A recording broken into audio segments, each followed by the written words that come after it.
नमस्कार साथियों, स्वागत है आपका हमारे ऑनलाइन यूट्यूब प्लेटफॉर्म क्रेजी जी के ट्रिक पर। मैं हूं दिनेश साहू और आज के वीडियो लेक्चर में हम 2024 की जितनी भी प्रमुख अपॉइंटमेंट्स हैं या फिर नियुक्तियां हैं, इनको हम डिटेल में डिस्कस करेंगे। तो किसी भी एग्जाम के दृष्टिकोण से काफ़ी महत्वपूर्ण टॉपिक है और अक्सर हमें यहाँ से एग्जाम्स में भी क्वेश्चन देखने को मिलते हैं। तो वीडियो लेक्चर को आप अंत तक जरूर देखिए। यदि आपको इस टॉपिक की PDF चाहिए है तो आप हमारी क्रेजी जी के ट्रिक की एप्लीकेशन और रूट एप्लीकेशन से PDF को डाउनलोड कर सकते हैं। इसके अलावा वर्ष 2023 के जितनी भी प्रमुख अपॉइंटमेंट्स हैं या फिर नियुक्तियां हैं, इसका सेपरेट लेक्चर आपको हमारे चैनल पर मिल जाएगा। तो यदि आप जनवरी 2023 से लेकर के दिसंबर 2023 की नियुक्तियों को पढ़ना चाहते हैं तो वो लेक्चर आप देख सकते हैं। तो चलिए सीधे हम टॉपिक को स्टार्ट करते हैं और पहला क्वेश्चन डिस्कस करते हैं। केंद्रीय माध्यमिक शिक्षा बोर्ड, जिसको हम CBSE बोलते हैं, इसके अध्यक्ष के रूप में किसे नियुक्त किया गया है? तो CBSE का फुल फॉर्म क्या है, सबसे पहले ये आपको पता होना चाहिए। तो central board of secondary education इसका फुल फॉर्म है और वर्तमान में राहुल सिंह को CBSE के अध्यक्ष के रूप में नियुक्त किया गया है। देखिए, जो राहुल सिंह है ये IAS अधिकारी हैं। इसके अलावा इन्होंने निधि छब्बर का स्थान लिया है। CBSE की यदि हम बात करें तो भारत में जो स्कूली शिक्षा होती है तो इसका एक महत्वपूर्ण बोर्ड है और 2 जुलाई 1929 को इसकी स्थापना हुई थी। इसके हेडक्वार्टर की बात करें तो नई दिल्ली, न्यू दिल्ली में इसका हेडक्वार्टर है। तो ये कुछ अन्य डिटेल भी आपको याद रखनी है। अगला क्वेश्चन डिस्कस कर लेते हैं। विश्व मौसम विज्ञान संगठन, जिसको हम WMO बोलते हैं, वर्ल्ड मेट्रोलॉजिकल ऑर्गेनाइजेशन के नए अध्यक्ष के रूप में किसे नियुक्त किया गया है? तो बहुत ही महत्वपूर्ण क्वेश्चन है। इसका आंसर हो जाएगा डॉक्टर अब्दुल अल मंदोस को WMO के अध्यक्ष के रूप में नियुक्त किया गया है। याद रखिएगा, बहुत ही महत्वपूर्ण है। देखिए, जो डॉक्टर अब्दुल अल मंदोस हैं, यह UAE या फिर संयुक्त अरब अमीरात के एक मौसम विज्ञानी हैं और इनको वर्ष 2023 से लेकर के 2027 तक 4 साल के कार्यकाल के लिए WMO का अध्यक्ष नियुक्त किया गया है। WMO की यदि हम बात करें तो 23 मार्च 1950 को इसकी स्थापना हुई थी और जेनेवा, स्विट्जरलैंड में इसका हेडक्वार्टर है। इसमें टोटल 192 या फिर 192 मेंबर कंट्रीज हैं या फिर सदस्य देश हैं। दोस्तों, टॉपिक को आगे डिस्कस करने से पहले मैं आपको थोड़ा सा अपडेट देना चाहूँगा। यदि आप हमारे साथ जुड़ करके किसी भी एग्जाम की तैयारी करना चाहते हैं तो प्ले स्टोर से आप हमारी रूट एप्लीकेशन को डाउनलोड कर सकते हैं। यहाँ पर आपको डिफरेंट फाउंडेशन कोर्सेज मिल जाते हैं, तो इन फाउंडेशन कोर्सेज को आप अवेल कर सकते हैं। आप किसी भी एग्जाम की यदि तैयारी कर रहे हैं तो आपके एग्जाम के लिए सारे कोर्सेज हमारी एप्लीकेशन पर अवेलेबल हैं। इसके अलावा हाल ही में सिविल सर्विसेज के लिए हमने GS का आरंभ 2.0 बैच लॉन्च किया है। तो ये बैच बिल्कुल लाइव है। यदि आप किसी भी सिविल सर्विसेज एग्जाम की तैयारी कर रहे हैं, स्टेट PCS या फिर UPSC, तो आप इस बैच को अवेल कर सकते हैं। इसके अलावा यदि आप सिविल सर्विसेज के लिए ज्योग्राफी पढ़ना चाहते हैं तो मेरा ज्योग्राफी का कोर्स भी लाइव है, तो आप वहाँ पर मेरे साथ जुड़ करके ज्योग्राफी भी पढ़ सकते हैं। चलिए अगला क्वेश्चन डिस्कस कर लेते हैं। Telecom regulatory authority of India, जिसको हम ट्राई बोलते हैं, के अध्यक्ष के रूप में किसे नियुक्त किया गया है? तो अनिल कुमार लोहाटी को ट्राई के अध्यक्ष के रूप में नियुक्त किया गया है। जो लोहाटी हैं, इन्होंने PD बघेला का स्थान लिया है। याद रखिएगा, यदि हम बात करें ट्राई की तो इसका सबसे पहले फुल फॉर्म याद रखिएगा, telecom regulatory authority of India. इसके अलावा ट्राई का कार्य क्या है? तो दूरसंचार सेवाएं जो होती हैं, टेलीकॉम सर्विसेज जो होती हैं, तो इसका विकास करना और इनकी सेवाओं को, सर्विसेज को बेहतर बनाना ट्राई का कार्य है। इसके अलावा ट्राई की स्थापना 20 फरवरी 1997 को हुई थी और इसका जो हेडक्वार्टर है नई दिल्ली या फिर न्यू दिल्ली में है। तो ये बात भी आपको याद रखनी है। चलिए अगला क्वेश्चन है, अंतर्राष्ट्रीय न्यायालय का अध्यक्ष किसे नियुक्त किया गया है? तो इसका आंसर हो जाएगा, तो न्यायाधीश नवाफ सलाम को अंतर्राष्ट्रीय न्यायालय के अध्यक्ष के रूप में नियुक्त किया गया है। याद रखिएगा। देखिए, हाल ही में अंतर्राष्ट्रीय न्यायालय के अध्यक्ष और उपाध्यक्ष की नियुक्ति हुई है और जो नवाफ सलाम है ये लेबनान से संबंधित है, जिनको अध्यक्ष के रूप में चुना गया है। और वहीं युगांडा के न्यायाधीश हैं जूलिया सेबुटिंगे, इनको उपाध्यक्ष के रूप में नियुक्त किया गया है। तो ये दोनों के नाम आपको याद रखना है। अंतर्राष्ट्रीय न्यायालय की बात करें तो किन्हीं भी राष्ट्रों के बीच में जो सामान्य विवाद होते हैं तो इनके मुद्दों को ये सुलझाता है। इसके अलावा जो इंटरनेशनल लॉ होते हैं, अंतर्राष्ट्रीय कानून होते हैं, तो इन जैसे मुद्दों पर अपनी राय देता है। जो अंतर्राष्ट्रीय न्यायालय है, इसकी स्थापना जून 1945 में हुई थी और इसका जो हेडक्वार्टर है हैग, नीदरलैंड में स्थित है। चलिए अगला क्वेश्चन डिस्कस कर लेते हैं। झारखंड राज्य के नए मुख्यमंत्री के रूप में किसे नियुक्त किया गया है? तो चंपई सोरेन को झारखंड राज्य के मुख्यमंत्री के रूप में चुना गया है। याद रखिएगा। देखिए, जानते ही होंगे पिछले दिनों जो झारखंड के पूर्व मुख्यमंत्री थे हेमंत सोरेन, इनको रांची में अवैध खनन और जमीन घोटाले के मामले में इनकी गिरफ्तारी हुई थी और इन्होंने अपने मुख्यमंत्री पद से इस्तीफा दे दिया था। इसके बाद ही झारखंड मुक्ति मोर्चा के विधायक चंपई सोरेन को विधायक दल का नेता चुना गया था और झारखंड के मुख्यमंत्री के रूप में इन्होंने शपथ ली थी। झारखंड के गवर्नर की बात करें तो श्री CP राधाकृष्णन यहाँ के गवर्नर हैं। चलिए अगला क्वेश्चन डिस्कस कर लेते हैं। निम्न में से किसे निर्वाचन आयुक्त नियुक्त किया गया है? तो ज्ञानेश कुमार और सुखवीर सिंह सद्धू को हाल ही में निर्वाचन आयुक्त के रूप में नियुक्त किया गया है। देखिए, हाल ही में इससे पहले जो निर्वाचन आयुक्त थे अरुण गोयल, इन्होंने इस्तीफा दे दिया अपने पद से और अनूप चंद्र पांडे, इनका जो कार्यकाल था वो समाप्त हो गया। तो इसके बाद ही ज्ञानेश कुमार और सुखवीर सिंह सद्दू को चुनाव आयुक्त के रूप में नियुक्त किया गया। आप जानते ही होंगे, भारत के मुख्य निर्वाचन आयुक्त के अलावा 2 अन्य निर्वाचन आयुक्त होते हैं और वर्तमान में भारत के मुख्य निर्वाचन आयुक्त कौन है, तो राजीव कुमार भारत के मुख्य निर्वाचन आयुक्त हैं। ठीक है, तो ये कुछ डिटेल याद रखिएगा, काफ़ी महत्वपूर्ण क्वेश्चन है, डेफिनेटली आपके अपकमिंग एग्जाम्स में यहाँ से क्वेश्चन देखने को मिलेगा। चलिए अगला क्वेश्चन डिस्कस कर लेते हैं। निम्न में से किसे भारत का दूसरा लोकपाल नियुक्त किया गया है? तो अजय माणिकराव खानविलकर को भारत का दूसरा लोकपाल नियुक्त किया गया है, आपको याद रखना है। देखिए, सुप्रीम कोर्ट के पूर्व न्यायमूर्ति हैं अजय माणिकराव खानविलकर, जिन्हें भारत का दूसरा लोकपाल नियुक्त किया गया है और इन्हें पिनाकी चंद्र घोष के स्थान पर नियुक्त किया गया है, तो ये बात आपको याद रखना है। देखिए, यदि हम लोकपाल की बात करें भारत में, तो भारत में एंटी करप्शन अथॉरिटी का एक वैधानिक निकाय है और इसका जो गठन है लोकपाल और लोकायुक्त अधिनियम 2013 के अंतर्गत किया जाता है, तो ये बात भी आपको याद रखना है। चलिए अगला क्वेश्चन डिस्कस कर लेते हैं। इनमें से किसे अखिल भारतीय शतरंज महासंघ AICF के अध्यक्ष के रूप में चुना गया है? तो नितिन नारंग को हाल ही में AICF के अध्यक्ष के रूप में चुना गया है। इसके अलावा नितिन नारंग ने संजय कपूर का स्थान लिया है और ये AICF के सबसे युवा अध्यक्ष हैं, ये बात भी आपको याद रखना है। देवेंदु बरुआ को इनके साथ AICF के उपाध्यक्ष के रूप में भी चुना गया है, तो याद रखना अध्यक्ष और उपाध्यक्ष दोनों की यहाँ पर नियुक्ति हुई है। AICF की बात करें तो ऑल इंडिया चेस फेडरेशन इसका फुल फॉर्म है। इसकी जो फाउंडेशन है, स्थापना है 1951 में हुई थी और इसका हेडक्वार्टर चेन्नई तमिलनाडु के अंतर्गत आता है। चलिए अगला क्वेश्चन है, भारतीय पैरालंपिक समिति का अध्यक्ष किसे चुना गया है? तो देवेंद्र झाझरिया को भारतीय पैरालंपिक समिति का अध्यक्ष चुना गया है, याद रखिएगा। देखिए, जो देवेंद्र झाझरिया हैं ये पैरा भाला फेंक खिलाड़ी हैं जिन्हें अध्यक्ष के रूप में चुना गया है और इन्होंने दीपा मलिक का स्थान लिया है। अब देखिए, जो भारतीय पैरालंपिक समिति है जिसको हम PCI बोलते हैं, तो ये पैरालंपिक खेलों और जो अन्य अंतर्राष्ट्रीय एथलेटिक मीट्स होती हैं, तो इनमें भारत का प्रतिनिधित्व करने के लिए एथलीटों का चयन करने का एक महत्वपूर्ण निकाय है और इसकी जो स्थापना है 1992 में की गई थी। ठीक है, तो ये कुछ अन्य डिटेल भी आपको याद रखनी है। चलिए अगला क्वेश्चन है, किशोर मकवाना ने किस संवैधानिक आयोग के अध्यक्ष के रूप में शपथ ग्रहण की है?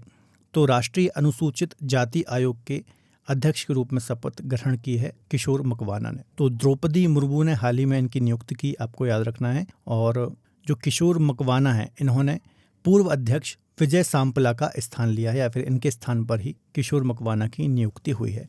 राष्ट्रीय अनुसूचित जाति आयोग की यदि हम बात करें तो भारत का एक संवैधानिक आयोग है और इसका उद्देश्य क्या है? तो अनुसूचित जाति के सामाजिक, शैक्षणिक, आर्थिक और सांस्कृतिक हितों को बढ़ावा देना इसका उद्देश्य है। इसके अलावा इसकी स्थापना 89वें संवैधानिक संशोधन अधिनियम 2003 के द्वारा हुई थी। इसके अलावा इसकी स्थापना 89th कॉन्स्टिट्यूशन अमेंडमेंट या फिर संविधान संशोधन 2003 के द्वारा वर्ष 2004 में इसकी स्थापना हुई थी और आर्टिकल 338 के अंतर्गत इसका प्रावधान किया गया है। तो ये सारी डिटेल याद रखिएगा। चलिए अगला क्वेश्चन है, नेशनल सिक्योरिटी गार्ड जिसको हम NSG बोलते हैं, इसके अतिरिक्त महानिदेशक किसे नियुक्त किया गया है? तो दलजीत सिंह चौधरी को NSG के अतिरिक्त महानिदेशक के रूप में चुना गया है। नेशनल सिक्योरिटी गार्ड NSG का फुल फॉर्म है, आप जानते ही होंगे। अब देखिए, जो दलजीत सिंह चौधरी हैं यह SSB के भी महानिदेशक हैं। NSG के अतिरिक्त महानिदेशक के रूप में इन्होंने पदभार ग्रहण किया है, तो ये बात आपको याद रखना है। इसके अलावा दलजीत सिंह चौधरी को पूर्व महानिदेशक MA गणपति के स्थान पर नियुक्त किया गया है, तो ये बात भी आपको याद रखनी है। NSG की यदि हम बात करें तो भारत का एक आतंकवाद विरोधी बल है। इसके अलावा इनको हम ब्लैक कैट कमांडो के नाम से भी जानते हैं और इसका गठन 1986 में किया गया था। तो ये सारी डिटेल याद रखिएगा, काफ़ी महत्वपूर्ण है। चलिए अगला क्वेश्चन है, IRCTC का चेयरमैन और MD किसे नियुक्त किया गया है? तो अच्छा क्वेश्चन है, इसका आंसर हो जाएगा संजय कुमार जैन। IRCTC आप जानते ही होंगे कि आप जब भी रेलवे टिकट बुक करते हैं तो IRCTC से ही करते हैं। ठीक है, तो संजय कुमार जैन को चेयरमैन और MD के रूप में नियुक्त किया गया है। चलिए अगला क्वेश्चन है, न्यायाधीश रितु बाहरी किस राज्य की पहली महिला मुख्य न्यायाधीश नियुक्त हुई है? तो उत्तराखंड राज्य की पहली महिला मुख्य न्यायाधीश के रूप में नियुक्त किया गया है रितु बाहरी को। इसके अलावा इनको विपिन संघवी के स्थान पर नियुक्त किया गया है। इसके अलावा भारत के जो कुछ अन्य मुख्य न्यायाधीश या फिर न्यायाधीश हैं, इनको भी हम एक बार डिस्कस कर लेते हैं। ठीक है, तो झारखंड उच्च न्यायालय के जो मुख्य न्यायाधीश के रूप में नियुक्त हुए हैं, इनका नाम है न्यायमूर्ति प्रदीप कुमार श्रीवास्तव। इलाहाबाद हाईकोर्ट की बात करें तो न्यायाधीश अरुण भंसाली। गुवाहाटी हाईकोर्ट की बात करें तो न्यायाधीश अजय विश्नोई। उत्तराखंड हाईकोर्ट की बात करें तो न्यायाधीश रितु बाहरी उड़ीसा हाई कोर्ट की बात करें तो न्यायाधीश चक्रधारी शरण सिंह, मेघालय हाई कोर्ट की बात करें तो न्यायाधीश S Vaidyanathan, Rajasthan high court की बात करें तो M Srivastava, Karnataka high court की बात करें तो जस्टिस निलय विपिन चंद्र अंजारिया। तो ये जितने भी राज्य के चीफ जस्टिस हमने डिस्कस किए हैं, याद रख लीजिएगा, अलग अलग राज्यों के चीफ जस्टिस के रूप में इनकी नियुक्ति की गई है। अगला क्वेश्चन देख लेते हैं, एशियन क्रिकेट काउंसिल का चेयरमैन किसे नियुक्त किया गया है? तो जय शाह को एशियन क्रिकेट काउंसिल के चेयरमैन के रूप में नियुक्त किया गया है और यह लगातार तीसरी बार इस पद पर नियुक्त हुए हैं, तो याद रखिएगा। इसके अलावा जो एशियन क्रिकेट काउंसिल है, यह एशियन क्षेत्र के क्रिकेट से संबंधित बोर्ड है। इसके अलावा इसका गठन 19 सितंबर 1983 में किया गया था। तो ये कुछ अन्य डिटेल भी आपको याद रखनी है, महत्वपूर्ण है। चलिए अगला क्वेश्चन डिस्कस कर लेते हैं, राधा रतूड़ी को किस राज्य की पहली महिला मुख्य सचिव के रूप में नियुक्त किया गया है? तो उत्तराखंड राज्य की पहली महिला मुख्य सचिव के रूप में या फिर फर्स्ट वुमेन चीफ सेक्रेटरी के रूप में इन्हें चुना गया है। आपको याद रखना है, काफ़ी महत्वपूर्ण है। तो देखिए, जो राधा रतूड़ी हैं ये IAS अधिकारी हैं और इन्होंने सुखवीर सिंह सद्धू का स्थान लिया है, तो ये बात आपको याद रखनी है। अगला क्वेश्चन डिस्कस कर लेते हैं, हाल ही में वर्ष 2024 में बांग्लादेश की प्रधानमंत्री शेख हसीना को किस कार्यकाल के लिए चुना गया है? तो बांग्लादेश के प्रधानमंत्री के रूप में इनको 5वें कार्यकाल के रूप में चुना गया है, आपको याद रखना है। देखिए, वर्ष 2024 में ही बांग्लादेश में आम चुनाव हुए और प्रधानमंत्री शेख हसीना की पार्टी अवामी लीग ने चुनाव में जीत हासिल की। शेख हसीना 5वें कार्यकाल के लिए बांग्लादेश की प्रधानमंत्री के रूप में चुनी गई हैं, तो ये बात आपको याद रखनी है। अब हाल ही में जो कुछ अन्य देशों के राष्ट्रपति और प्रधानमंत्री चुने गए हैं, इनको हम एक बार डिस्कस कर लेते हैं, क्योंकि यहाँ से हमें एग्जाम्स में क्वेश्चन देखने को मिलते हैं। तो सबसे पहले हम राष्ट्रपति को डिस्कस कर लेते हैं। तो कुछ समय पहले ही पाकिस्तान के राष्ट्रपति के रूप में आसिफ अली जरदारी को चुना गया है। कॉन्गो के राष्ट्रपति के रूप में फेलिक्स त्शेसी कैदी को चुना गया है। ताइवान के राष्ट्रपति के रूप में लाई चिंग-ते को चुना गया है। इंडोनेशिया के राष्ट्रपति के रूप में प्रबोवो सुबियांतो को चुना गया है। फिनलैंड के राष्ट्रपति के रूप में अलेक्जेंडर स्टफ को चुना गया है। प्रधानमंत्री या फिर प्राइम मिनिस्टर की बात करें तो पाकिस्तान के प्राइम मिनिस्टर के रूप में शहबाज शरीफ को चुना गया है। चाड के प्रधानमंत्री के रूप में सुक्सेस मसरा को चुना गया है। फ्रांस के प्रधानमंत्री की बात करें तो गैब्रियल अंतल हैं और भूटान के जो प्रधानमंत्री हैं ये शेरिंग तोब्गे हैं। तो जितने भी देशों के राष्ट्रपति और प्रधानमंत्री हैं, इनको थोड़ा सा याद रखिएगा, महत्वपूर्ण है। चलिए अगला क्वेश्चन डिस्कस कर लेते हैं, सशस्त्र सीमा बल SSB का महानिदेशक किसे नियुक्त किया गया है? तो दलजीत सिंह चौधरी को SSB के महानिदेशक के रूप में चुना गया है। दलजीत चौधरी, जिनको SSB के महानिदेशक के रूप में चुना गया है। इसके अलावा इन्होंने रश्मि शुक्ला का स्थान हासिल किया है। SSB की यदि हम बात करें तो भारत का एक अर्धसैनिक बल है, जो कि नेपाल और भूटान के साथ जो भारत की सीमाएं बॉर्डर्स लगती हैं, तो इन सीमाओं में भारत की रक्षा करता है। इसकी स्थापना 1963 को हुई थी और न्यू दिल्ली में इसका हेडक्वार्टर है। चलिए अगला क्वेश्चन है, भारतीय सेना की पहली महिला सूबेदार कौन है? तो प्रीति रजक भारतीय सेना की पहली महिला सूबेदार हैं। देखिए, भारतीय सेना ने प्रीति रजक को सूबेदार के पद पर पदोन्नत किया है और इसके बाद प्रीति रजक भारतीय सेना की पहली महिला सूबेदार बन गई हैं। तो ये बात भी आपको याद रखना है, चूंकि फर्स्ट महिला सूबेदार हैं, इस कारण से ये क्वेश्चन भी इंपॉर्टेंट हो जाता है। अगला क्वेश्चन है, हाल ही में नौसेना के उप प्रमुख किसे नियुक्त किया गया है? तो दिनेश के त्रिपाठी को हाल ही में नौसेना के उप प्रमुख के रूप में नियुक्त किया गया है। इसके अलावा इन्होंने संजय जयसिंह का स्थान हासिल किया है, तो ये बात भी आपको याद रखनी है।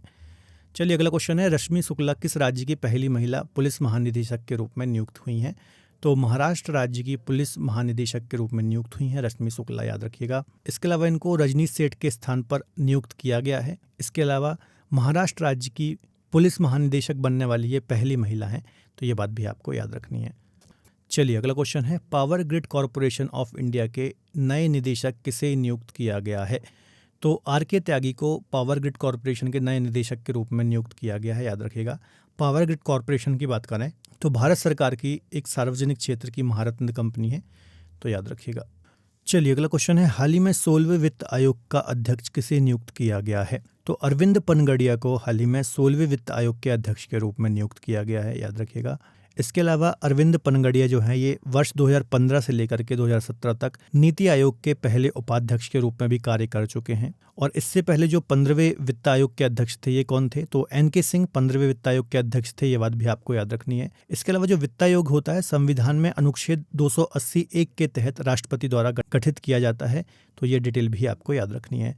चलिए अगला क्वेश्चन है, हाल ही में भारत तिब्बत सीमा पुलिस बल, जिसको हम ITBP भी बोलते हैं, तो इसके महानिदेशक के रूप में किसे नियुक्त किया गया है? तो राहुल रजगोत्रा को हाल ही में ITBP के महानिदेशक के रूप में नियुक्त किया गया है। यह मणिपुर कैडर के 1989 बैच के IPS अधिकारी हैं। इसके अलावा इंटेलिजेंस ब्यूरो IB के विशेष निदेशक भी रह चुके हैं। तो ये अन्य डिटेल भी याद रखिएगा। अगला क्वेश्चन है, सोमनाथ मंदिर ट्रस्ट के अध्यक्ष के रूप में किसे नियुक्त किया गया है? तो प्रधानमंत्री नरेंद्र मोदी को सोमनाथ मंदिर ट्रस्ट के अध्यक्ष के रूप में नियुक्त किया गया है। देखिए, वर्ष 2023 में ही प्रधानमंत्री नरेंद्र मोदी लगातार तीसरी बार इस मंदिर ट्रस्ट के अध्यक्ष के रूप में चुने गए हैं। सबसे पहली बार यह वर्ष 2021 में चुने गए थे और अब वह 5 वर्ष तक इसकी अध्यक्षता करेंगे। इसके अलावा इस पद पर आसीन होने वाला है वह दूसरे प्रधानमंत्री हैं, आपको याद रखना है। इससे पहले मोरारजी देसाई इस पद पर रह चुके हैं। सोमनाथ मंदिर की बात करें तो आप जानते ही होंगे, गुजरात का जो सौराष्ट्र क्षेत्र है, यहाँ पर यह हमें देखने को मिलता है और भारत का प्राचीन और ऐतिहासिक शिव मंदिर है। इसके अलावा यह भगवान शिव के 12 ज्योतिर्लिंग में से एक माना जाता है। इसके अलावा यह भगवान शिव के 12 ज्योतिर्लिंगों में से पहला माना जाता है। इसके अलावा हिस्ट्री यदि आप पढ़ते हैं तो आप जानते ही होंगे, इस मंदिर को कई बार तोड़ा गया था आक्रमणकारियों के द्वारा और आज़ादी के बाद भारत के पहले जो गृह मंत्री थे सरदार वल्लभ भाई पटेल, इनके द्वारा ही इसका पुनर्निर्माण कराया गया था। और मौजूदा मंदिर की जो प्राण प्रतिष्ठा है, यह 1951 में भारत के पहले राष्ट्रपति राजेंद्र प्रसाद के द्वारा कराई गई थी। तो ये कुछ अन्य डिटेल जो मैंने आपको बताई है, याद रखिएगा, काफ़ी महत्वपूर्ण है। चलिए अगला क्वेश्चन है, हाल ही में केंद्रीय रिजर्व पुलिस बल CRPF के महानिदेशक के रूप में किसे नियुक्त किया गया है? तो अनीश दयाल सिंह को हाल ही में CRPF के महानिदेशक के रूप में चुना गया है। इससे पहले यह ITBP के महानिदेशक के पद पर रह चुके हैं, तो ये बात भी आपको याद रखनी है। अगला क्वेश्चन है, केंद्रीय औद्योगिक सुरक्षा बल CISF की पहली महिला महानिदेशक कौन बनी है? तो नीना सिंह को CISF की पहली महिला महानिदेशक के रूप में नियुक्त किया गया है। याद रखिएगा, यह मणिपुर कैडर की 1989 बैच की IPS अधिकारी हैं। और CISF की यदि हम बात करें तो पूरे देश में जो हवाई अड्डे होते हैं, इसके अलावा दिल्ली मेट्रो जो है, इसके अलावा अन्य जो सरकारी भवन होते हैं, रणनीतिक प्रतिष्ठान होते हैं, तो इन सभी की सुरक्षा की जो जिम्मेदारी होती है वो CISF की होती है। तो ये डिटेल आपको याद रखनी है। तो दोस्तों, ये कुछ हमने 2024 की महत्वपूर्ण नियुक्तियों को डिस्कस किया है। इसके अलावा मैंने आपको पहले ही बताया कि 2023 की यदि आप नियुक्तियां पढ़ना चाहते हैं तो इस पर सेपरेट लेक्चर आपको मिल जाएगा हमारे चैनल पर, तो वो आप देख सकते हैं।